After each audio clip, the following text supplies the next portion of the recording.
ایران میں اسرائیل کے ساتھ تعاون کی کوشش کے الزام میں 20 افراد کو گرفتار کر لیا گیا۔ ملزمان پر الزام ہے کہ انہوں نے ایرانی فوج، قانون نافذ کرنے والے اداروں اور سیکیورٹی مقامات کی تفصیلات اسرائیل کو بھیجیں۔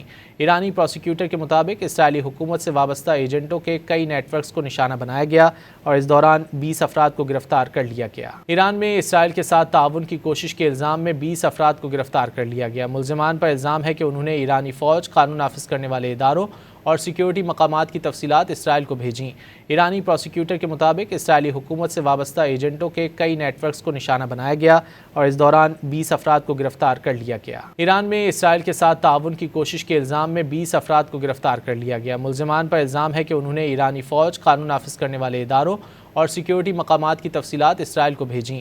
ایرانی پروسیکیوٹر کے مطابق اسرائیلی حکومت سے وابستہ ایجنٹوں کے کئی نیٹ ورکس کو نشانہ بنایا گیا اور اس دوران 20 افراد کو گرفتار کر لیا گیا۔ ایران میں اسرائیل کے ساتھ تعاون کی کوشش کے الزام میں 20 افراد کو گرفتار کر لیا گیا۔ ملزمان پر الزام ہے کہ انہوں نے ایرانی فوج، قانون نافذ کرنے والے اداروں اور سیکیورٹی مقامات کی تفصیلات اسرائیل کو بھیجیں۔